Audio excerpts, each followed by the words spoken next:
Hola, bienvenidos a la asignatura de Análisis de Datos 1 en Psicología. Vamos a dedicar nuestra primera videoclase al primer tema, el análisis de datos y la medición en psicología.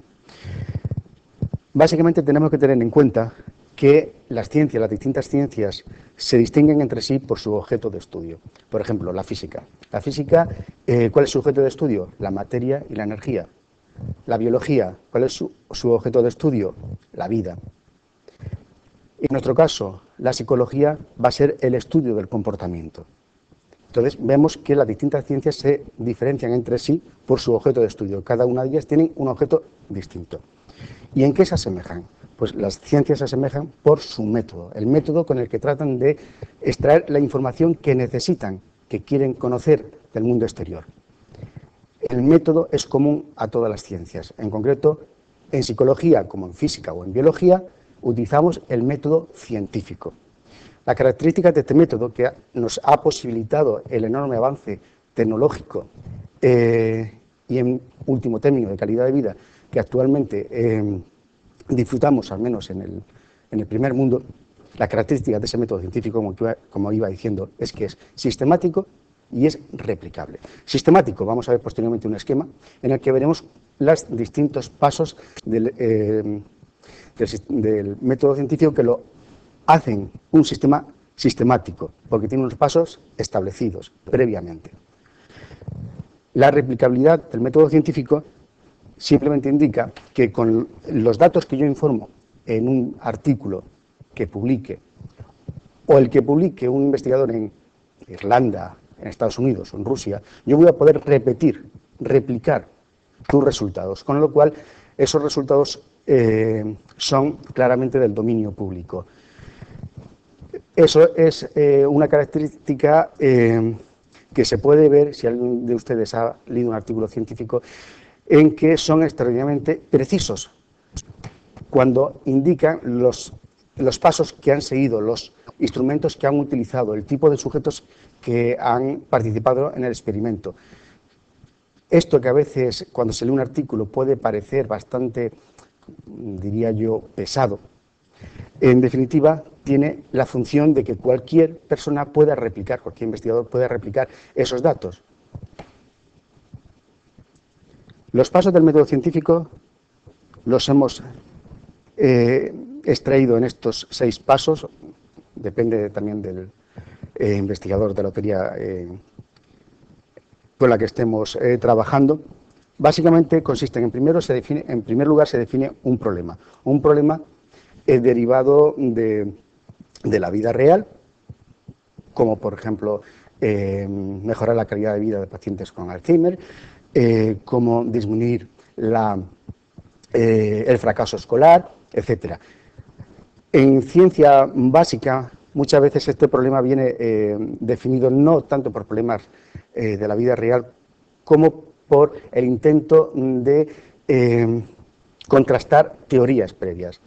¿De acuerdo? Entonces, esas teorías previas realizan una serie de predicciones y en el experimento se trata de verificar si esas predicciones se cumplen o no se cumplen. Entonces, el problema, como hemos visto, puede ser de diversas índoles. Puede ser un problema práctico, un problema teórico, pero tenemos un problema, queremos responder a alguna pregunta que nos plantea el ambiente, que nos plantea la sociedad, que nos plantean las teorías.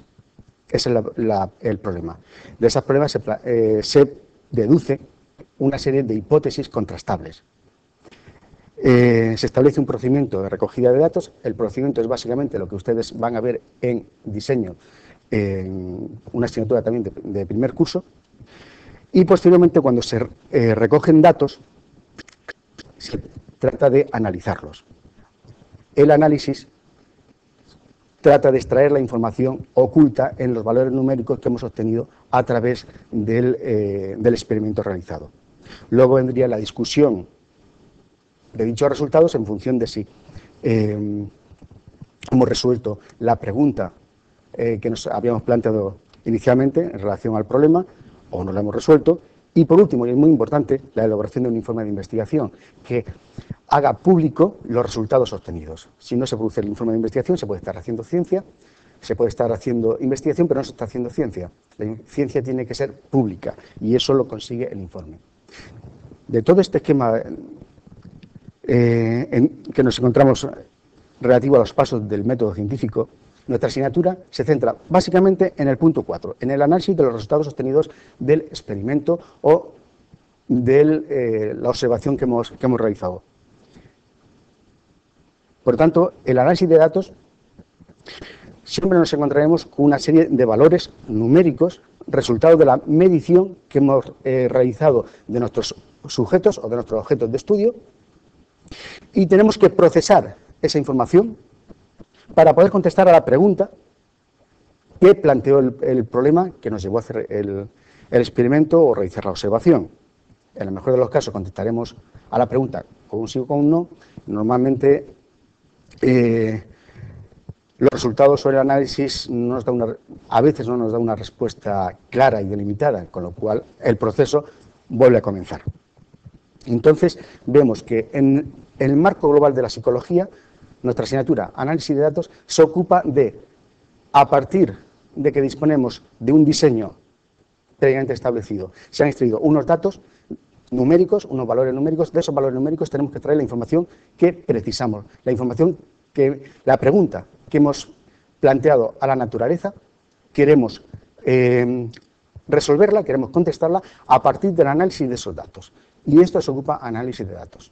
En nuestra asignatura, análisis de datos 1, nos ocuparemos exclusivamente del aspecto de estadística descriptiva. Mientras que análisis de datos 2, el próximo año, el segundo año de la carrera, se ocupa de estadística inferencial.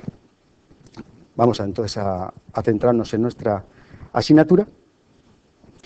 Y he dicho que nuestra asignatura trata básicamente de estadística descriptiva. No obstante, no debemos confundir estadística con análisis de datos. El análisis de datos se realizaría con cualquier técnica matemática o formal que tengamos a nuestra disposición, que las matemáticas, la informática o cualquier otra disciplina científica nos proporcione, cualquier herramienta que nos sirva para extraer la información que necesitamos de los datos que tenemos. Entonces, normalmente, en la mayor parte de los casos, utilizaremos la estadística. Pero no confundamos, podemos utilizar cualquier otra herramienta si nos sirve para los datos que tenemos. En percepción visual, por ejemplo, es usual utilizar el análisis de Fourier, que no es estadística, o el análisis de undículas, por ejemplo. Hay modelos algebraicos sobre la conducta humana, que no son estadística. Sin embargo, como en el 95% de los casos vamos a ocuparnos, en el 95% de los casos en que realicemos un experimento, vamos a utilizar la estadística para extraer esa información. Análisis de datos 1 se ocupa básicamente de la estadística, es una herramienta fundamental. Pero, de nuevo vuelvo a decir que no confundamos análisis de datos con estadística. El análisis de datos es más amplio, engloba cualquier técnica que nos sirva. Dicho esto, la técnica más utilizada es la estadística, y por ello vamos a utilizarla. ¿Y qué es la estadística? Amón, en 1984, el profesor Jesús Amón, indica que la ciencia es la ciencia que recoge, ordena o clasifica y analiza los datos de una muestra de casos extraída de una población, y a partir de esa muestra, valiéndonos del cálculo de probabilidades, se encarga de hacer inferencias acerca de la población. Aquí hay varios conceptos que iremos explicando a continuación, básicamente los conceptos de muestra, población e inferencia. Básicamente nosotros nos vamos a limitar a muestra y población. Por consiguiente, como un apartado de la estadística se encuentra el análisis de datos en psicología, que vamos a poder definir como una herramienta metodológica, básicamente de carácter estadístico, para la investigación aplicada y básica en psicología. Dicho esto, vamos a explicar algunos conceptos que son importantes en la definición anterior de estadística. El primer concepto es el concepto de población. De nuevo, Jesús Amón la definió como un conjunto de objetos existentes realmente o posibles que verifican una definición bien determinada. Supongamos, por ejemplo, que estamos trabajando con, pues, digamos, niños superdotados. Nuestra población entonces será chicos que tienen un CI muy alto. Si queremos definir precisamente, de forma precisa, la población, tendremos que decir que son jóvenes, por ejemplo, de menos de 15 años, estoy poniendo un supuesto, ya tenemos definida un criterio para definir la población, sería la edad, menos de 15 años y más de 5, por ejemplo, pongamos por caso. Con un CE superior, esto si lo operativizamos podría ser, por ejemplo, en un test al uso, por ejemplo, el test de Wechsler para niños que saquen más de 140. Entonces tendríamos niños y niñas entre 5 y 15 años en un test de inteligencia que saque una puntuación igual o superior a 140. Tendríamos definida la población. Los objetos en este caso, ¿qué serían? Serían los niños que cumplen esas características. Serían objetos, sujetos existentes, obviamente, y la definición que cumplen se basa en el CI y en la edad. Por consiguiente, el objeto puede ser cualquier elemento. Puede ser una persona, el caso que hemos visto, un animal, si trabajamos con ratitas, como ha hecho Skinner, o con palomas, o con perros, como hizo Pavlov. Serían estos nuestros elementos, nuestra población. Podrían ser cosas, organismos, y deben cumplir la definición previamente dada y operativizada. La definición debe hacer referencia a alguna característica compartida por los elementos de esa población y solo por ellos, de tal forma que estén bien identificados. Cada elemento de la población que nos interesa, sigamos con el caso de los niños superdotados, se va a conocer como una entidad estadística, un caso. Muchas veces en los programas de análisis estadístico nos vamos a encontrar con que son casos. En función del número de entidades de esa población, pues podríamos hablar de poblaciones finitas o poblaciones infinitas. En nuestro caso, la mayor parte de las veces vamos a trabajar con personas y van a ser poblaciones finitas. Si trabajamos, por ejemplo, con los estudiantes superdotados de Madrid, entre 5 y 15 años, obviamente va a ser una población finita. La teoría estadística nos va a proporcionar herramientas distintas para tratar en un caso o en otro, pero esto se verá más adelante en análisis de datos 2, con lo cual no queremos introducir aquí más elementos de este tipo. Ahora bien, aunque tengamos una población bien definida, estudiantes jóvenes superdotados de la Comunidad de Madrid, es obvio que si queremos hacer un experimento, un trabajo con esta población, no vamos a poder acceder a toda la población, a todos los estudiantes superdotados de la Comunidad de Madrid. Por muchas razones. Algunos de ellos se pueden negar legítimamente a participar en el experimento. Sería extremadamente costoso realizar un trabajo con todos los sujetos, todos los elementos estadísticos de esa población.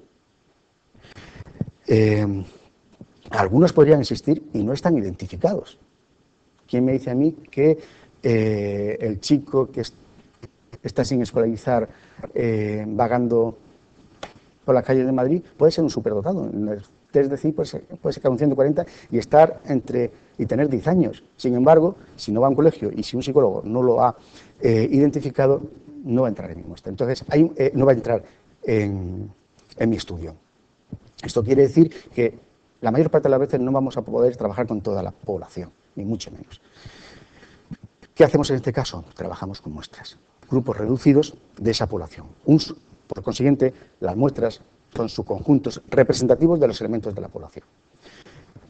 La característica básica es que representen lo mejor posible a la población, ya que no puede ser la población. ¿Cómo garantizamos que ese subconjunto sea representativo? Bien, la única forma es utilizando técnicas apropiadas de elección de los elementos muestrales.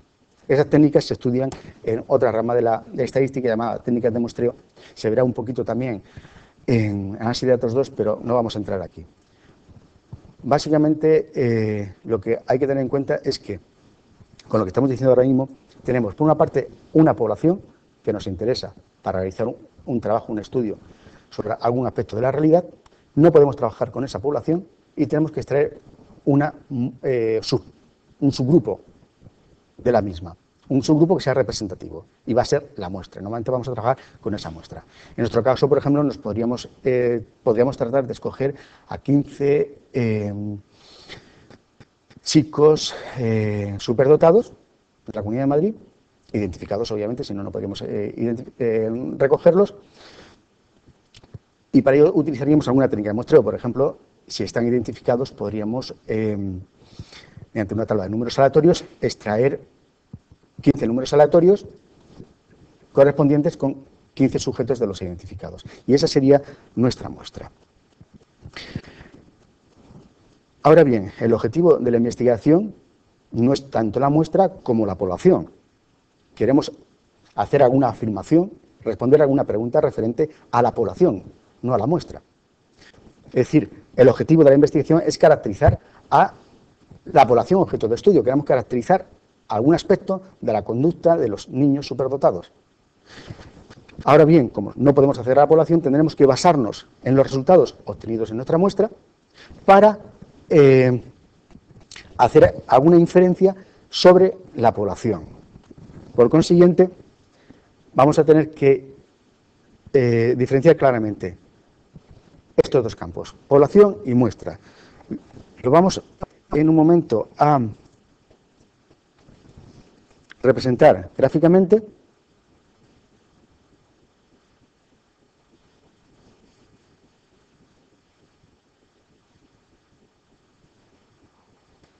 Podemos considerar que esta es la población de niños superdotados. Puede estar compuesta, por ejemplo, supongamos, en la Comunidad de Madrid, por 1.500 individuos. Serían los elementos muestrales. Como no puedo acceder a los 1.500 individuos, lo que haría sería extraer una muestra al azar de esta población. Para ello, escogería, por ejemplo, un grupo más pequeño, esta sería la muestra,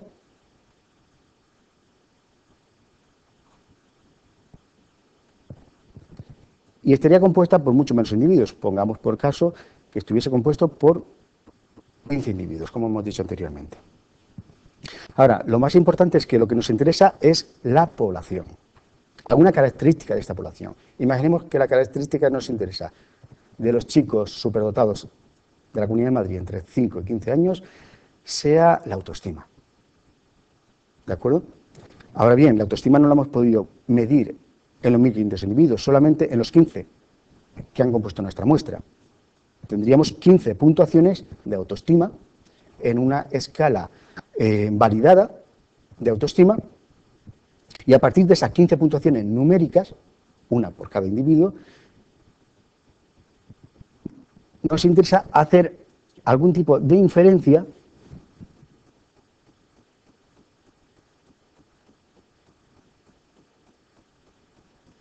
sobre la autoestima en la población. Esta parte, la que va de la muestra a la inferencia, la que va de la muestra pasa por la inferencia y va a la población, es lo que se conocería como estadística inferencial. En nuestro caso, como solamente tenemos 15 puntuaciones de los 15 individuos de la muestra, todos los resultados que obtengamos de esta muestra serán de lo que se dedique la estadística descriptiva. Y muy importante ahora es que imaginemos que lo que nos interesa, ya hemos dicho, que sería la autoestima, pero vamos a exponerlo de una forma más precisa. Nos interesa la media. ¿Qué media? Un índice de tendencia central que veremos más adelante. Es decir, que por término medio, ¿cómo se encuentran de autoestima los chicos superdotados en la población? No lo sabemos. Lo único que sabemos es cómo se encuentran los 15 individuos de nuestra muestra en autoestima. Y, por consiguiente, lo único que podemos extraer de nuestra muestra es un valor numérico, resumen de esas 15 puntuaciones. Tenemos más adelante que un estadístico posible sería la media. La media se correspondería con una puntuación, un valor numérico que resume cómo se encuentran de autoestima nuestros 15 sujetos.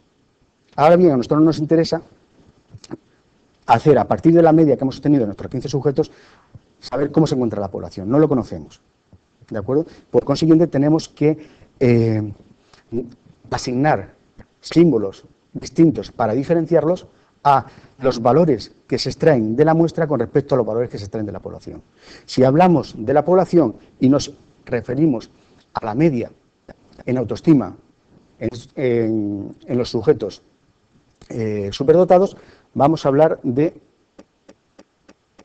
un parámetro. En este caso le vamos a llamar mu al parámetro media. El parámetro hace referencia siempre a la población. Queremos saber el valor mu de la población, pero no lo sabemos. Tenemos que basarnos en nuestros 15 casos. De esos 15 casos se ha extraído un valor concreto, por ejemplo, la media. De esos 15 casos, la media sería un estadístico y por tanto se calcula solamente a partir de los datos muestrales de nuestros 15 sujetos, mientras que el parámetro mu, la media de toda la población, hace referencia a un estadístico resumen, pero de toda la población. Observen, en primer lugar, que la media en la muestra la hemos puesto con un símbolo, una letra latina, mientras que el mismo índice, pero en la población, lo hemos puesto con una letra griega. Esto va a ser continuo. Siempre que vean una letra latina, hace referencia a la población, algún estadístico, algún cálculo realizado con los datos muestrales. Mientras que si nos encontramos con una letra que indica algún valor calculado con los datos de la población, la representaremos con una letra griega. Podemos encontrarnos con mu, para indicar normalmente la media poblacional, sigma, para indicar la desviación típica poblacional. Y en la muestra nos encontraríamos con x, con la barra encima, para indicar la media de la muestra, o s, x, para indicar la desviación típica de esa muestra. Todos estos índices no se preocupen porque los iremos viendo a lo largo del curso, cómo calcularlos, qué significan, etcétera. Pero lo importante es que quédense con la idea de que tenemos dos conjuntos de índices, uno perteneciente a la población y otro perteneciente a la muestra. Y los vamos a diferenciar por el tipo de símbolo que utilicemos. Para las muestras vamos a utilizar signos referentes al alfabeto latino y para la población signos del alfabeto griego. Si este esquema está claro, me he ido un poquito.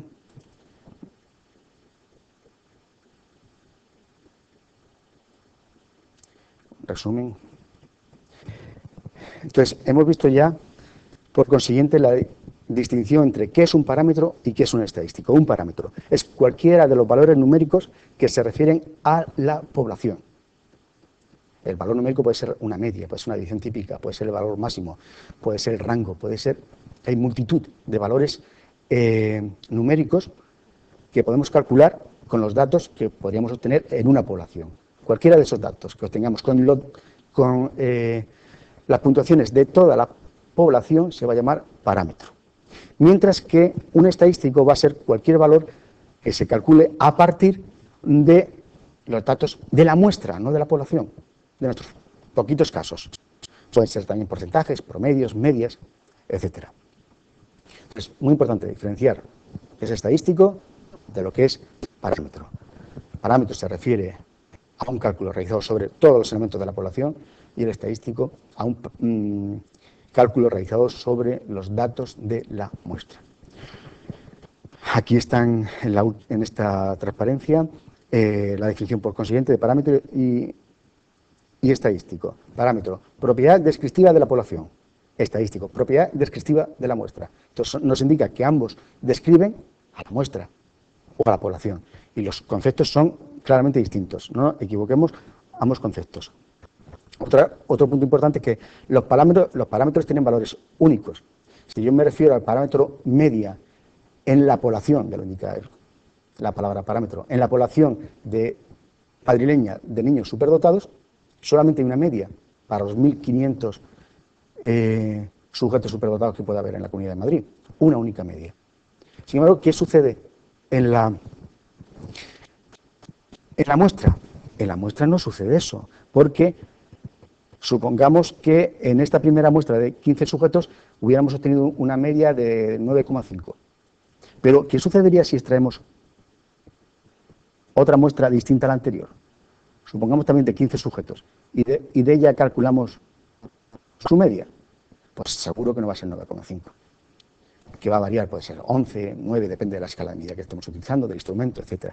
El caso es que mientras en la población el parámetro es único, el estadístico va a depender de la muestra que obtengamos. Este es un punto muy importante. Habrán, por consiguiente, tantos estadísticos como muestras se extraigan de la población. Ya hemos dicho entonces anteriormente que mientras los parámetros utilizan letras del alfabeto griego, mu, sigma, pi, para representar los estadísticos se utilizan las letras mayúsculas del alfabeto latino. La media, P, S de X, todo esto lo veremos viendo más adelante. Otro punto muy importante a diferenciar es característica y modalidad. Característica es la propiedad de los individuos de una población en la que estamos interesados. Ya sabemos en el ejemplo que estamos poniendo en qué estamos interesados. Estamos interesados en el nivel de autoestima de la población de chicos madrileños superdotados. Entonces, en el ejemplo que hemos puesto, la característica sería autoestima. Y ahora bien, ¿cuántos valores puede adoptar la autoestima? A esos valores nos vamos a referir con modalidad, que son las diferentes variedades de esa característica que se puedan dar. Imaginemos que en el instrumento que hemos utilizado para medir autoestima solamente admite catalogar a los sujetos en 10 niveles. 1, autoestima muy baja, 10, autoestima muy alta, y luego en valores discretos, 1, 2, 3, 4, tendríamos por consiguiente 10 valores de autoestima. Esos serían las modalidades, son los valores que puede adoptar cada variable. Si estuviésemos interesados en el género, imaginemos que nos interesa si hay más chicos superdotados que chicas. En ese caso, la característica en la que estaríamos interesados sería género, masculino o femenino, y la modalidad sería qué valores puede adoptar, masculino o femenino, 2 nada más. Por ello se indica que el número de modalidades que puede adoptar una característica puede ser muy variable, va a depender de cómo la midamos, entre otros factores. Por último, vamos a recapitular un poquito. Hemos dicho que la psicología utiliza el método científico como cualquier otra ciencia. En el método científico hay una fase que es el análisis de los datos que se obtienen de un estudio, normalmente experimental u observacional.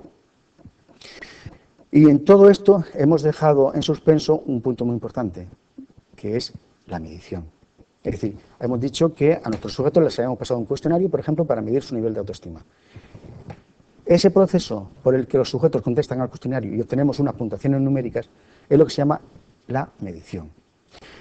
Por consiguiente, la medición es el proceso por el cual asignamos números a objetos o características según determinadas reglas. No es la única definición que existe, pero nos vamos a quedar con esta. En el cuestionario hipotético que le hemos pasado a nuestros sujetos inteligentes, superdotados, todo lo que observamos es que el sujeto ha puntuado, ha señalado unas opciones u otras.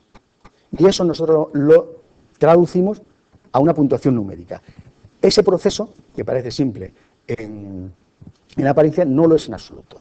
No vamos a entrar en detalles de lo mismo, que es un proceso que en un determinado momento de la historia, en 1920 y pico, llevó a muchos científicos naturales a pensar que la psicología nunca podría basar sus mediciones en una teoría aceptable para ellos.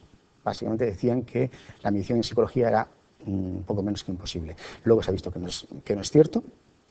Afortunadamente para nosotros podemos hacer mediciones. No vamos a entrar en el intríngulis de esa discusión, que fue bastante detallada y compleja, porque utiliza conceptos algebraicos a veces un poquito difícil de coger, Pero lo importante es que el concepto de medición que estamos planteando es fundamental y tenemos que tener muy en cuenta, pensar muy mucho cómo realizamos esa traducción de los datos, de las observaciones empíricas que estamos realizando con nuestros sujetos, qué ítems han contestado de una forma u otra nuestros estudiantes superdotados, cómo traducimos esas marcas en el cuestionario a números. Eso es el proceso de medición. Aquí hablamos de relaciones empíricas.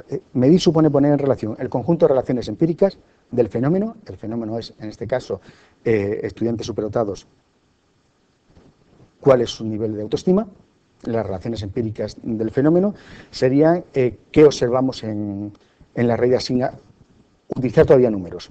¿Hay sujetos que se encuentren con mayor autoestima que otros? ¿Sí o no? ¿En qué medida se encuentran? Esas son relaciones empíricas del fenómeno. Bien, eso tenemos que traducirlo a una estructura numérica concreta, que pueden ser los números naturales, los números reales, etcétera, de tal forma que lo que sucede en la realidad, la estructura que se observa en la realidad, se observe también en la estructura numérica que estamos utilizando. Ese es el punto básico del proceso de medición, que las relaciones que se observan empíricamente se observen también numéricamente. Si se produce ese isomorfismo, que es la palabra técnica que se utiliza en matemáticas, podemos trabajar numéricamente con las puntuaciones que hemos obtenido y esos resultados se pueden transferir al dominio empírico.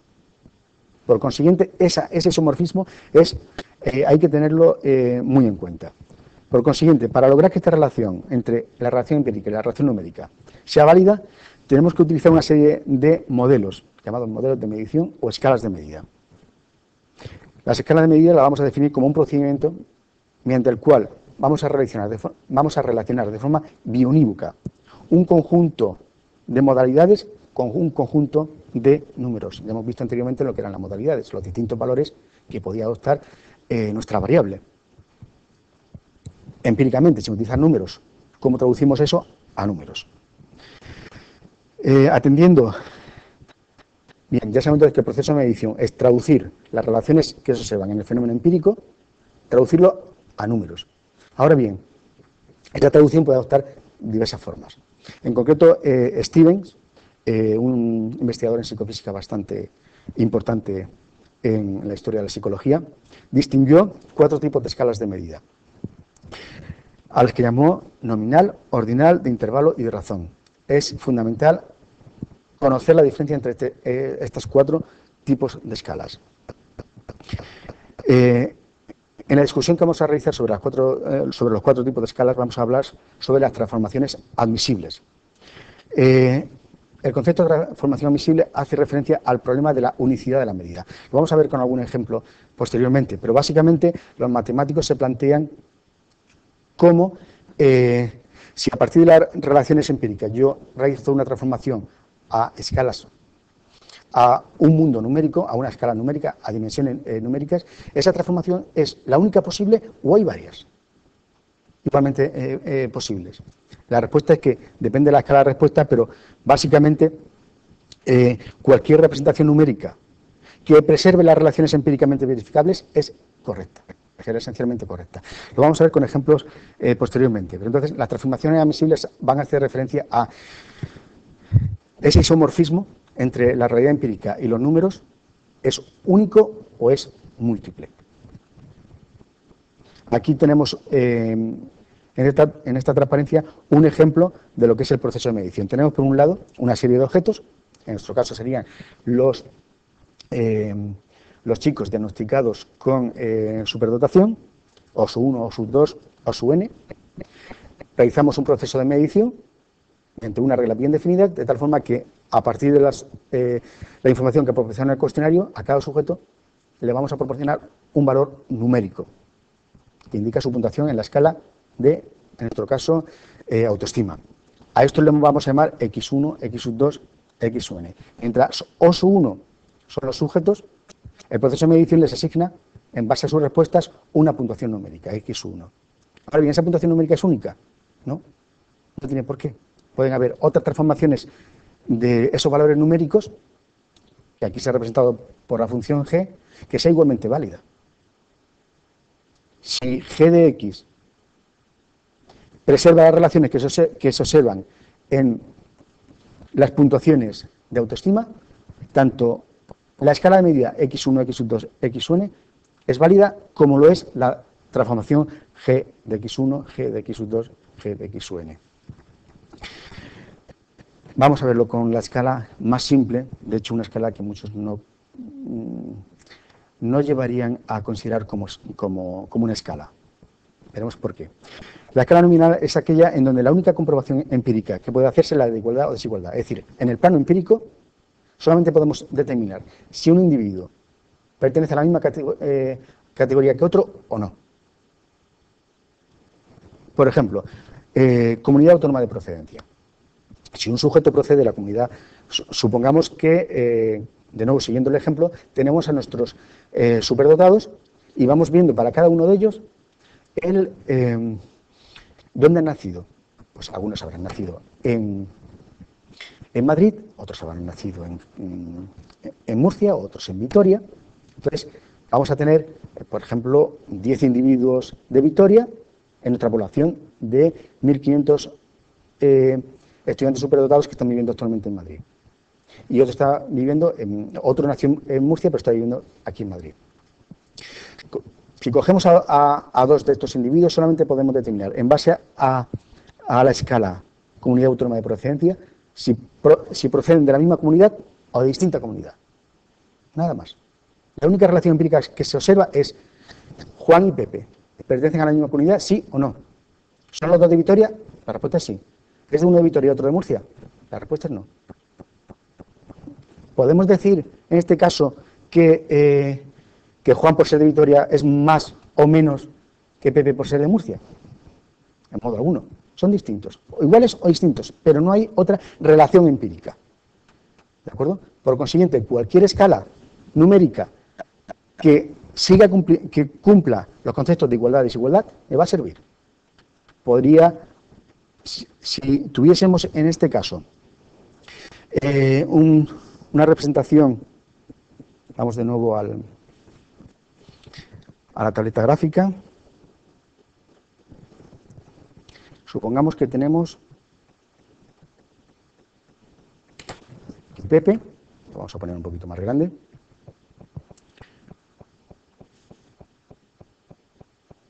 así. Pepe pertenece a la comunidad en Murcia, aunque ahora está viviendo en Madrid. Juan pertenece a Vitoria. Josefa nació en Madrid, sigue viviendo en Madrid. Pongamos que Antonia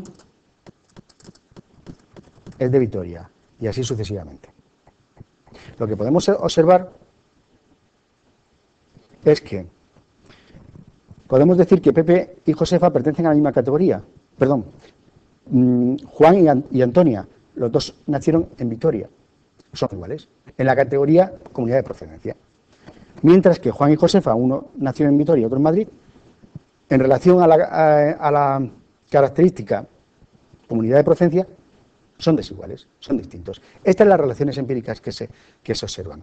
Si yo ahora propusiese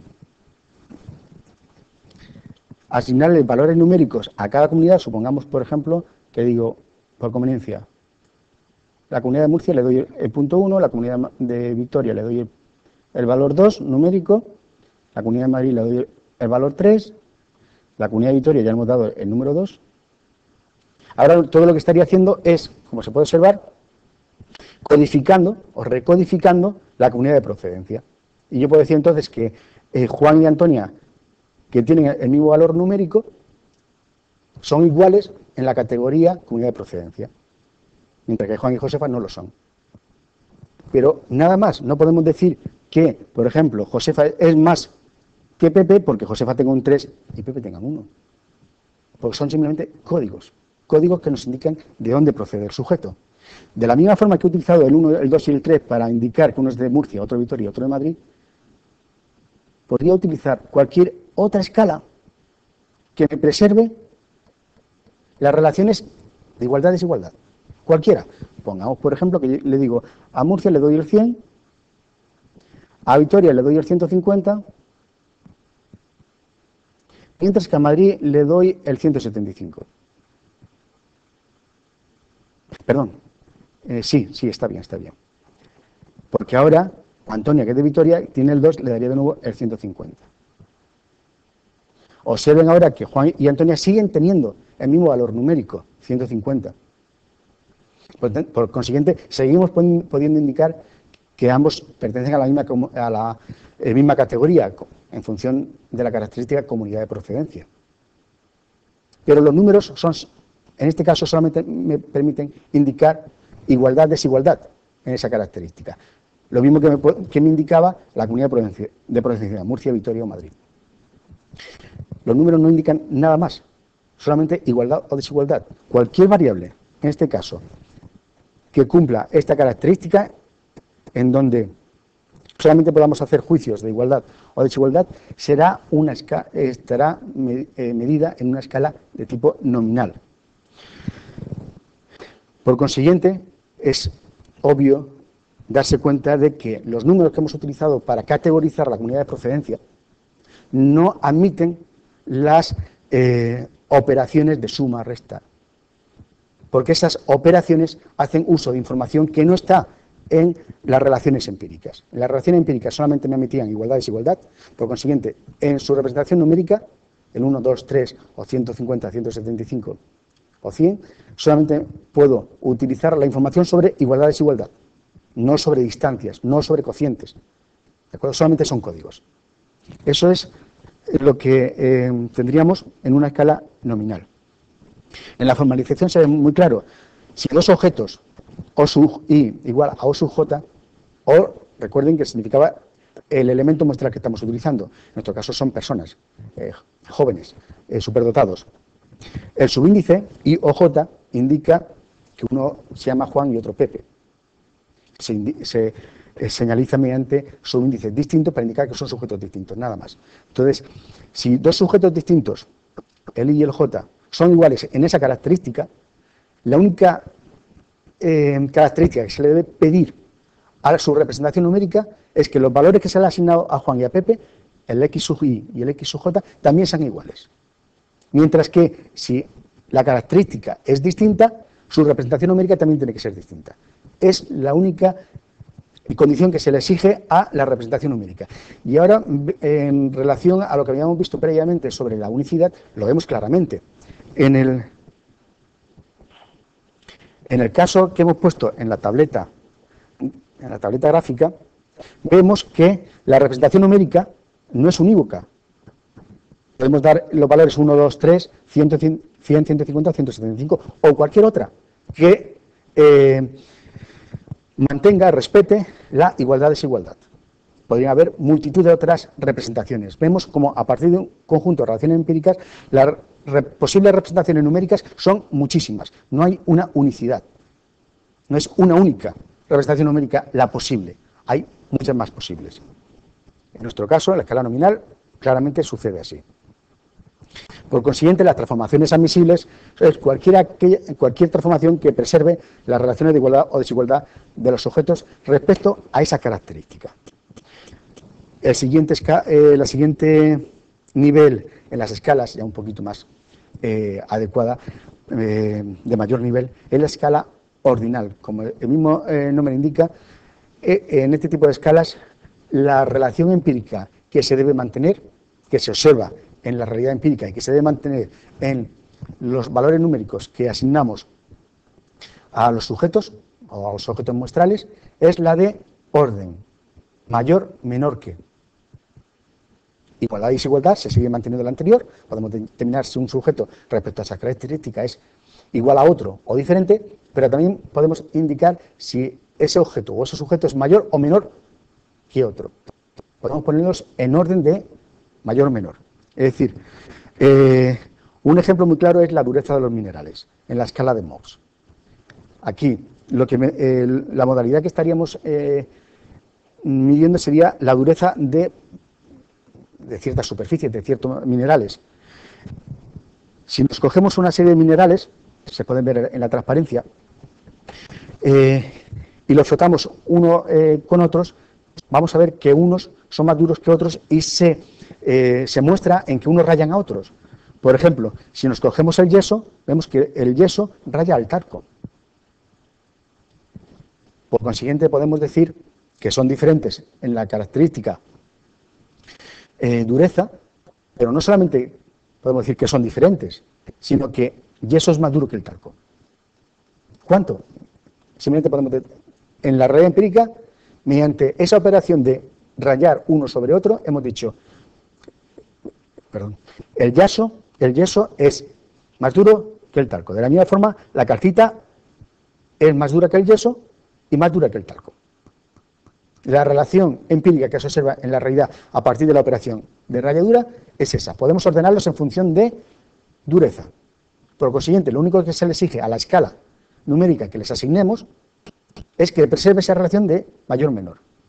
Mox utilizó una escala que psicológicamente es la más simple, la más intuitiva.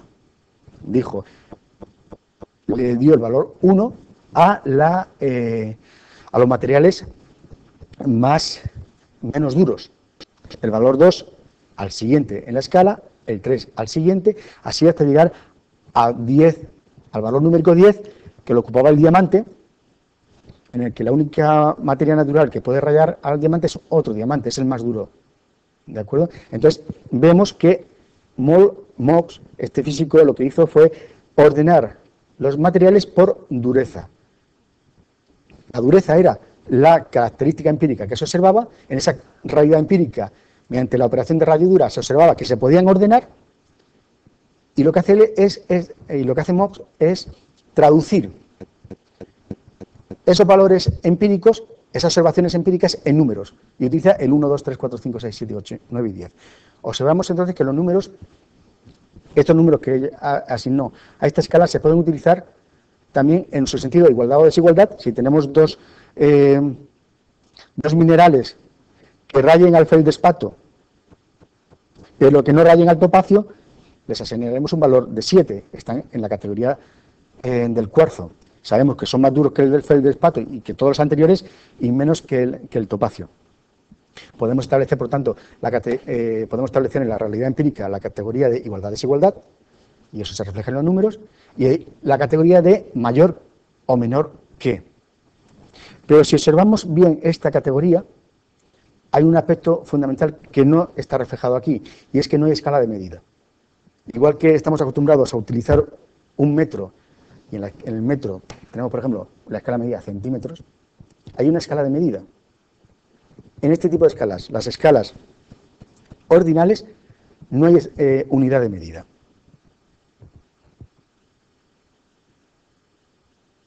No obstante, podemos ordenar a los sujetos muestrales. En nuestro caso, por ejemplo, con el ejemplo de los chicos superdotados, cuando les hemos medido la categoría de autoestima, podríamos ordenarlos. Hay chicos que pueden tener una autoestima muy alta, otros más baja y otros muy mala. Al menos la relación empírica de mayor o menor la podemos observar, con lo cual en la escala numérica también debería reflejarse. Un problema aparte es saber si tenemos también unidad de medida. Si no la tenemos, estamos en escala nominal, en escala ordinal nada más. La formalización que se puede observar entonces es también muy sencilla. Si dos objetos son iguales en la escala ordinal, el valor numérico que se les asigne también debe ser igual. Si un objeto es mayor en la escala utilizada, ordinal, es mayor que otro, en su representación numérica también se tiene que ver, también se tiene que reflejar. O a la inversa, si son inferiores. Esto lo podemos de nuevo reflejar en el ejemplo, en la tableta gráfica. Nos vamos, si en la escala numérica habíamos visto, por ejemplo, que el talco tenía el 1 y el yeso tenía el 2.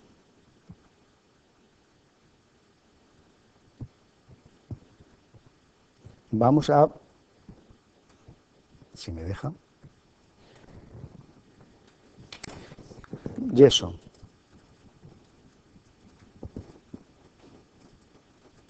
talco. Ya hemos visto, no vayamos a equivocarnos, que el... ves, ya me iba a equivocar. Bien. El yeso tiene el valor 2 y el talco tiene el valor 1. Son distintos, por tanto la relación de igualdad-desigualdad la podemos determinar a partir de sus valores numéricos. La pregunta es, ¿habría alguna otra escala que yo podría utilizar en vez de la escala 1, 2, 3, 4 hasta el 10? Sí, cualquiera que me preserve esa relación de orden. Vamos a cambiarlos para no confundirnos.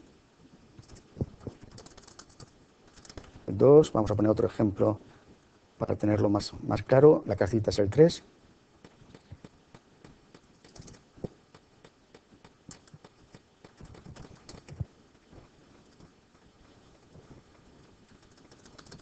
Y ponemos puntos suspensivos.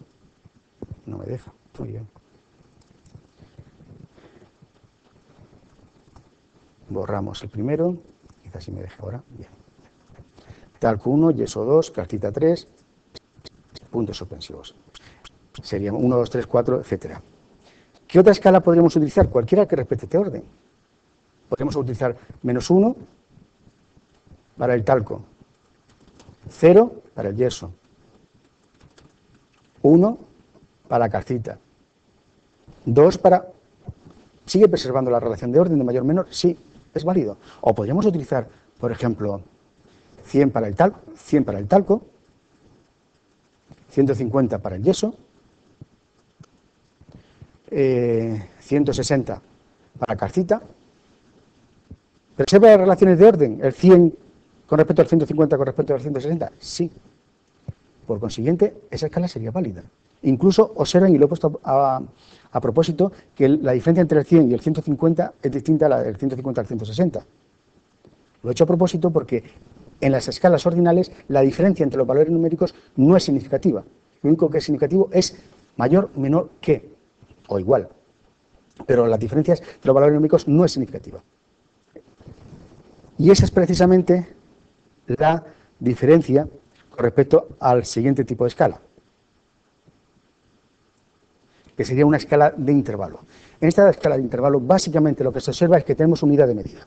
Entonces, podemos contar con, en las relaciones empíricas, con el concepto de igual, desigual, con el concepto de mayor, menor. Pero además, como tenemos una unidad de medida, ahora, las diferencias entre valores numéricos son significativas. Puedo hablar de esas diferencias, mientras que en el caso ordinal no es así. Por ejemplo, la temperatura y el calendario. Estamos acostumbrados a trabajar con la temperatura, 0 grados centígrados, y tenemos que la unidad de medida es 1 grado centígrado. Recuerden, en la ordinal no teníamos escala de medida. Mohs utilizó su escala de dureza, pero no indicaba que el 2 ¿cuánto? No lo sabíamos. En la escala de intervalo sí decimos que es 2 centímetros. Tenemos unidad de medida. Lo único es que en la escala de intervalo el punto 0 es arbitrario. Se puede escoger como nosotros queramos. Si decimos, por ejemplo, que hoy la temperatura es de 0 grados centígrados, no estamos indicando que no haya temperatura, sino que hace frío. Entonces, 0 no significa ausencia de esa característica. Básicamente porque el 0 es arbitrario, depende de factores ajenos a lo que estamos midiendo. En la formalización se ve claramente que la escala de intervalo, lo que tratamos de ver en la misma es que ahora esas diferencias entre valores numéricos sí nos dicen algo, sí son significativas. Si la diferencia entre dos sujetos, el sujeto I y el sujeto J, Pepe y Antonio, si esa diferencia es la misma que la diferencia entre el sujeto K y el sujeto M, pongamos Pepe y Antonio y Luisa y María, lo distingo por género y así no me equivoco. Si Pepe y Antonio, su diferencia entre ellos es la misma en esa característica que la de Josefa y María, eso se tiene que reflejar en la escala numérica, en que las diferencias de los valores numéricos entre los dos chicos y las dos chicas, esa diferencia es la misma. en el ejemplo de la escala de temperatura, si decimos que este objeto está a 30 grados y este está a 32 grados, observen que hay una diferencia de 2 unidades, esa diferencia podría ser la misma que si yo me digo que este objeto está a 20 y este a 22. Los valores numéricos son distintos, este pasa de 30 a 32 y este pasa de 20 a 22, pero la diferencia numérica es de 2 grados en ambos casos. Y esa diferencia esas diferencias, 2 unidades aquí y 2 unidades aquí, son comparables. Podemos hablar significativamente de que la diferencia es la misma. ¿Podríamos hablar de que la diferencia era la misma en el caso de la escala de dureza? ¿Podríamos decir que la diferencia entre el feldespato y el cuarzo es la misma que hay entre el corindón y el diamante? No. La escala ordinal no te permite hacer ese tipo de afirmaciones. Aunque numéricamente, entre el 6 y el 7, que es el valor que se le ha dado al feldespato y al cuarzo, haya una única unidad, y entre el corindón y el diamante ahora haya una unidad, como las diferencias en la escala ordinal, las diferencias de valores numéricos, no son significativas, no podemos decir que la diferencia entre el feldespato y el cuarzo sea la misma que entre el corindón y el diamante en la característica dureza. No podemos decirlo. Aunque porque los valores numéricos que estamos utilizando, al ser la escala ordinal, no nos permiten hablar de diferencias en la escala ordinal. Sin embargo, otra vez se me ha ido la transparencia, perdonen. Seguimos. Mientras que en la escala de intervalo, eso sí es posible. Las diferencias entre valores numéricos, entre pares de valores numéricos, son significativas. Y la transformación admisible, cualquier transformación de tipo lineal. Verán más adelante, si no lo han visto en cursos anteriores, que tendríamos 2 escalas. Por ejemplo, una escala inicial, la escala en grados Celsius, sería las X.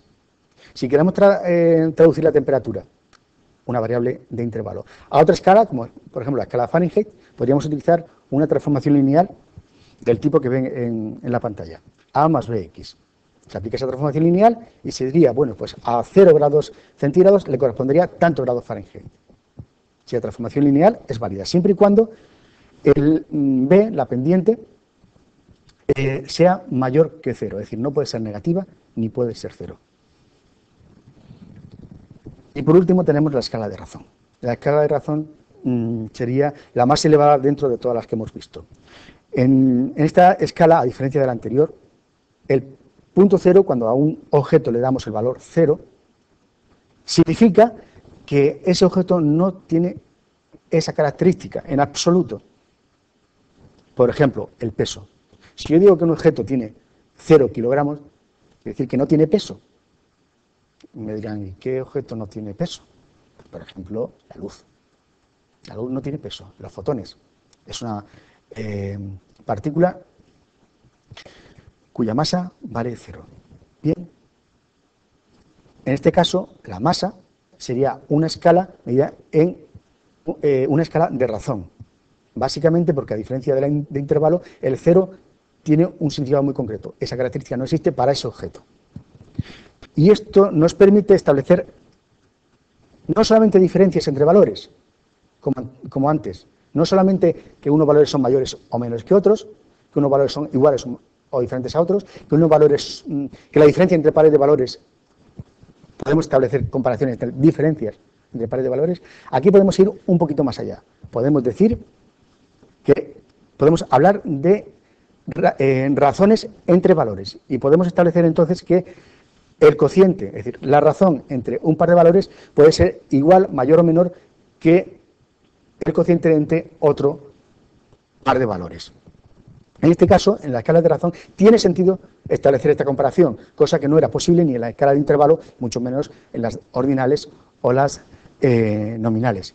Y a semejanza con las escalas de intervalo, en las transformaciones admisibles de las escalas es también lineal, a excepción de que, como el 0 es significativo, el punto de corte con la ordenada de la ecuación lineal que hemos visto anteriormente, es decir, la A que veíamos en la escala de intervalo anterior, Aquí tiene que ser forzosamente 0. 0 más bx, bx. Bx se tiene que mantener, se tiene que mantener forzosamente mayor que 0. Eso significa simplemente que toda transformación de una escala de razón tiene que pasar por el punto 0, porque ese punto 0 no es arbitrario.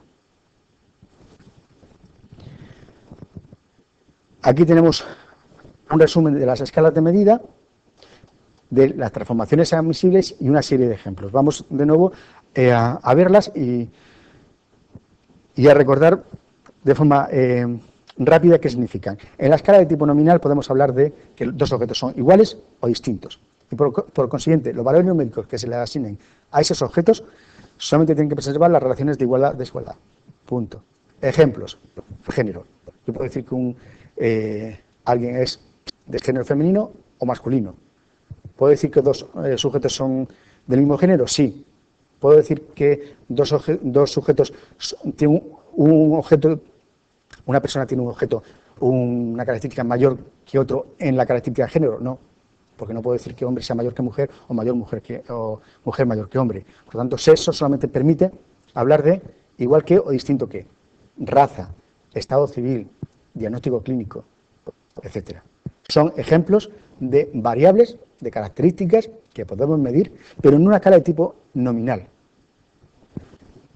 Los tipos de escala ordinales nos permitían, lo volvemos a recordar, recuerden que el nombre de ordinal nos hace referencia al orden, podemos hablar de igual que, mayor que o menor que. Y cualquier relación que siga preservando el orden entre los objetos es válida. Ejemplos, prestigio social de las profesiones, por ejemplo. Podemos hablar, por ejemplo, que la profesión de profesor es mayor o menor valorada que la profesión de médico, o igual valorada. Pero no podemos establecer qué diferencia hay en valoración social entre las profesiones de profesor y médico. Podemos decir que son mayores, una es más valorada o menos valorada que la otra, pero no sabemos cuánta diferencia hay entre ellas porque no tenemos escala de medida. Y eso es lo que suple la escala de intervalo. En la escala de intervalo tenemos unidad de medida. Lo único es que el punto 0 es arbitrario. Y hemos puesto, por ejemplo, el calendario, la temperatura y en psicología, por ejemplo, la inteligencia, que vemos que es una escala de intervalo. En este caso, ya pueden imaginarse que el punto 0, si un sujeto le pasa un test de inteligencia y saca un test 0, no significa que no tenga nada de inteligencia. Simplemente porque el punto 0 es arbitrario. Y por último, la escala de razón. La escala de razón, su característica fundamental es que además de tener unidades, además de tener como transformación admisible cualquier transformación lineal, el punto 0 tiene significado. Significa que esa característica no existe para ese objeto. La longitud, si decimos que un objeto tiene longitud 0, no tiene longitud. Lo mismo pasa con la masa o con el tiempo. Y por último, recuerden lo que pone en el billete de $1 americano. En Dios confiamos. Y nosotros, como estadísticos, deberíamos indicar que el resto debe tener datos. Psicólogos, si quieren decir algo con sentido acerca de su objeto de estudio, por favor, aporten datos. En Dios confiamos, el resto debe tener datos. In God we trust, the other must bring data. Hasta luego.